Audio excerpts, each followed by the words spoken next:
जय माता दी दोस्तों, राधे राधे। आप सभी का हमारे आदि पूजावती चैनल में बहुत बहुत स्वागत है। तो देखिए, आंवला नवमी को हम आंवला दीपदान करते हैं या फिर कार्तिक माह में आप किसी भी दिन दीपदान कर सकते हैं, चाहे पूर्णिमा हो या एकादशी, किसी भी दिन। तो इस तरह से आपको आंवला ले लेनी है और आंवला दीपदान कैसे करनी है, 5, 11, 21 जैसे भी जो भी आप कर सकते हैं करिए। तो देखिए, इस तरह का 5 आंवला ले लेना है। उसके बाद आपको देख लेना है कि किधर से ये अच्छे से बैठ रहा है, तो आप ये चीज़ हिंदू देखिए। उसके बाद धर्म इसको में देखना है और सही ग्रंथों में ये बताया गया है कि आंवला का दीपदान अगर इस महीने कार्तिक मास में किया जाए तो समझिए जे गरीबी से तो मुक्ति मिल ही जाती है। माना ये भी जाता है कि जितना भी पुण्य आप हर तरह के दान और कई ग्रंथों के दर्शन से मिलता है, उसके बराबर पुण्य आपको कार्तिक महीने में एक आंवला का दीपदान करने से प्राप्त हो जाता है। तो आप आंवले का दीपदान तुलसी, पीपल, मंदिर में भी कर सकते हैं, आंवला के पेड़ के नीचे कर सकते हैं। तो पूरे महीने में आप जिस दिन भी अगर दीपदान करते हैं आंवला का, तो पूर्ण फल की प्राप्ति हो जाती है। तो आइए जानते हैं कि आंवला का दीपदान हमें करना कैसे, सरल विधि। तो मेरे वीडियो में आप अंत तक जरूर बने रहे। राधे राधे दोस्तों, आप सभी का हमारे यूट्यूब चैनल में बहुत बहुत स्वागत है। पहले तो आप 5 आंवला या 11 या 21 आपकी समर्थता के अनुसार आप आंवला ले और आंवला को अच्छे से चेक कर ले। जो मतलब वो अच्छे से बैठ रहा हो, तो फिर आंवले को आप चाकू या फिर पतली सी चम्मच, बस शुद्ध होना चाहिए वो चम्मच, बाहर मतलब पूजा में अगर आप यूज करते हैं, या फिर नया चम्मच ले लें। तो उससे देखिए कैसे निकालते हैं। इसको निकाल कर पाँचों आंवला का थोड़ा थोड़ा मतलब थोड़ा आराम से देखिए कैसे निकाल रहे हैं। इस तरह से आप निकाल कर आप आंवला का 5 आंवला तैयार कर लीजिए। उसके बाद देखिए आपको ये इस कटोरी में पहले से ही बाती को भिगो के रखें, जिससे कि आप जब जलाएँ तो अच्छे से जल सके, क्योंकि आप तुरंत अगर बनाते हैं तो फिर बुझ जाएगी, अच्छे से नहीं जल पाएगी। तो इस तरह से आप करके एक-एक आंवले के ऊपर आप रख देना है आपको।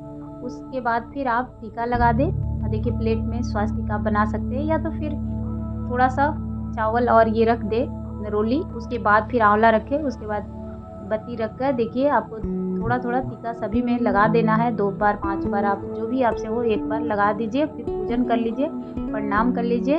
फिर आप प्रज्वलित करके प्रार्थना करनी है श्री हरि विष्णु से, क्योंकि कहा जाता है कि एक आंवला का भी दीपदान आपको करोड़ों पुण्य की प्राप्ति हो जाती है। तो आप ज़रूर करें। और कल है आंवला नवमी, तो आंवला के नवमी के दिन आप दीपदान ज़रूर करें।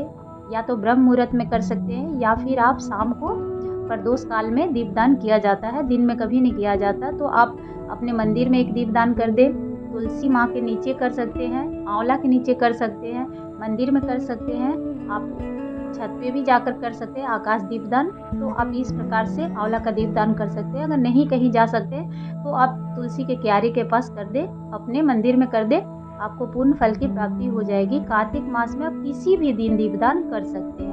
तो इस प्रकार से आप दीपदान करें, जिससे आपको पूर्ण फल की प्राप्ति होगी। मान्यता ये भी है कि इस महीने दीपदान से आपको जो फल मिलता है वो कभी खत्म नहीं होता है। ये पुण्य आपका समझिए करोड़ों वर्ष तक चलते रहती है। और आंवले के पूजन तो सुख समृद्धि और समझिए जे आपकी गरीबी घर में जो भी है वो भी दूर करती है। तो आप दीपदान इस महीने ज़रूर करें। आपसे अगर नहीं बन रहा है तो आप महीने के लास्ट में जब 5 दिन बचता है, आप एकादशी से लेकर आप सीधे पूर्णिमा तक भी दीपदान कर सकते हैं। तो अगर नहीं हो पा रहा है तो आप पूर्णिमा को भी 365 बाती की दीपदान कर सकते हैं। लेकिन दीपदान से जो पुण्य फल की प्राप्ति होती है, मान्यता है कि कार्तिक मास में सबसे खास काम दीपदान ही होता है, क्योंकि इस महीने में मंदिर, तुलसी, आंवले का पेड़ या फिर नदी, पोखर, कुएं या फिर तालाब के किनारे दीपदान अगर किया जाए तो इससे कभी खत्म होने वाला ये पुण्य मिलता है। मतलब आपका ये पुण्य कभी खत्म नहीं होगा।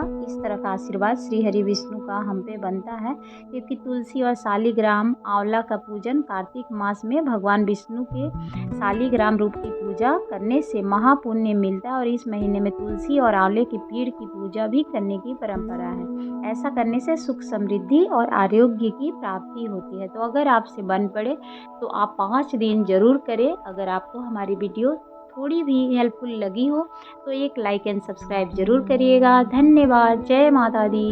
राधे राधे।